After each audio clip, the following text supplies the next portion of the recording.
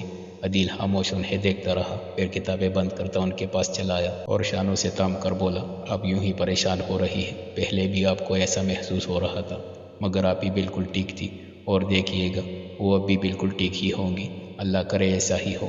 رخسار بیگم نے دل میں سوچا۔ تم فون ملاؤ، مجھے بات کرنی ہے۔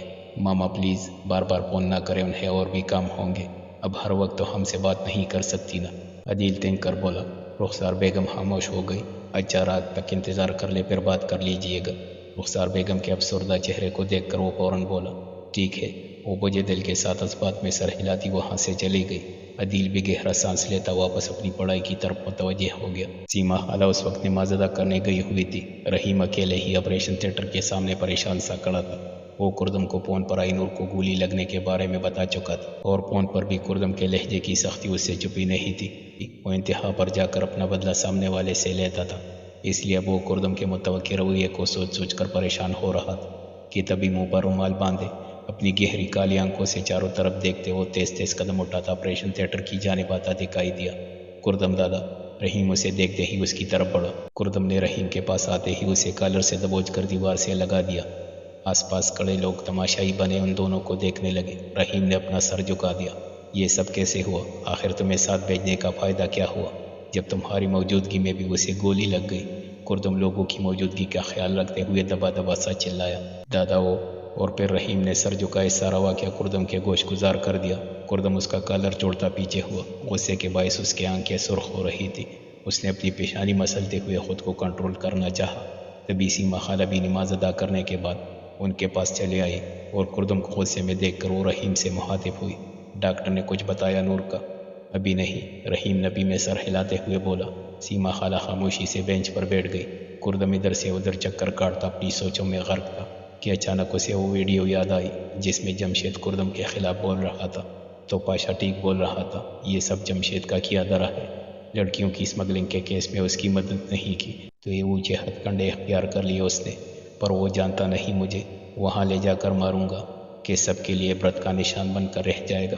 کردم نے سوچتے ہوئے آپریشن تھیٹر کے دروازے کی طرف دیکھا جہاں سے ڈاکٹر باہر آ رہا تھا۔ اس نے فوراً رحیم کو اشارہ کیا۔ وہ اس بات میں سر ہلاتا ڈاکٹر کی طرف بڑھ گیا۔ سیما خالہ بھی ڈاکٹر کو دیکھ کر اٹھ کھڑی ہوئی۔ کیسی طبیعت ہے اب؟ رحیم چہرے پر سختی لیے گویا ہوا۔ ڈاکٹر فوراً 2 قدم پیچھے ہٹا۔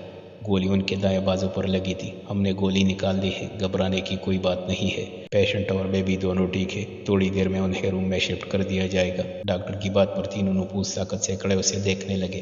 ڈاکٹر گھبراتا ہوا فوراً وہاں سے چلا گیا۔ اس کے جاتے ہی سب سے پہلے سیما خالہ ہوش میں آئی۔ میرے مالک تیرا شکر۔ انہوں نے شکر ادا کرتے کردم کی طرف دیکھا جو ابھی بھی ساکت کھڑا تھا۔ مبارک ہو بیٹا، تم باپ بننے والے ہو، وہ خوشی سے چور لہجے میں بولی۔ کردم کا ایک دم سکتہ ٹوٹا۔ اس نے رحیم کی طرف دیکھا جو حیرت زدہ نظروں سے اسے دیکھ رہا تھا۔ فوراً خود پر قابو پاتے وہ گویا ہوا، میں اڈے پر جا رہا ہوں، رات ہوتے ہی کسی بھی صورت اسے گھر لے آنا، اور ہاں، کسی کو بھی اس بارے میں خبر نہیں ہونی چاہیے، سمجھے؟ جی دادا۔ رحیم نے فوراً سنبھل کر اس بات میں سر ہلاتے ہوئے کہا۔ کردم ایک نظر آپریشن تھیٹر کے دروازے پر ڈالتا فوراً وہاں سے چلا گیا۔ دوپہر شام اور شام رات میں ڈلی۔ تبھی ایک بلیک جیپ کردم کے دروازے کے سامنے آ کر رکی۔ چوکیدار نے دیکھتے ہی فوراً دروازہ کھولا تھا۔ گاڑی آگے بڑھتی سیدھا پورچ میں جا رکی۔ گاڑی سے باہر نکلتے ہی رحیم نے نور کی طرف کا دروازہ کھولا۔ وہ ہسپتال میں سارا ریکارڈ ختم کروا کر انہیں گھر لے آیا تھا۔ سیما خال نے ہسپتال میں ہی اسے بچے کی آمد کی خبر سنا دی تھی، اور تب سے نور کو چپ سی لگی تھی۔ ابھی بھی وہ بے تاثر چہرے کے ساتھ گاڑی سے باہر نکلی۔ آرام سے لڑکی، سیما خالہ اس کی طرف آتے ہوئے بولی، اور آئی نور کلی اندر کی جانب بڑھ گئی۔ تم مجھے فون دو، میں خود ہی اسے فون کر لوں گی۔ رخسار بیگم غصے سے بری عدیل کے کمرے میں آئی اور اس پر برس پڑی۔ کیا ہو گیا ہے ماما؟ آپ بلا وجہ ہی پریشان ہو رہی ہیں، عدیل بیزار سا بولا۔ وہ تنگ آ گیا تھا ان کی ایک ہی رٹ سے۔ ٹھیک ہے، میری ایک دفعہ نور سے بات کروا دو، میرا وہم دور ہو جائے گا۔ وہ اس کی طرف ہاتھ بڑھاتے ہوئے بولی۔ عدیل نے نہ چاہتے ہوئے بھی موبائل ان کے ہاتھ پر رکھ دیا۔ وہ خود بھی اینور کو کئی بار کال ملا چکا تھا، بیل جا رہی تھی مگر وہ فون نہیں اٹھا رہی تھی، جس کی وجہ سے عدیل خود بھی پریشان ہو گیا تھا۔ اس لیے وہ نہیں چاہتا تھا رخسار بیگم کو یہ بات معلوم ہو، ورنہ وہ اور بھی پریشان ہو جاتی۔ لیکن اب ان کی ضد کے آگے وہ ہار گیا اور نہ چاہتے ہوئے بھی فون انہیں دے دیا۔ رخسار بیگم اسے گردی موبائل لے کر کمرے سے باہر نکل گئی۔ وہ بھی ناچار ان کے پیچھے چل دیا۔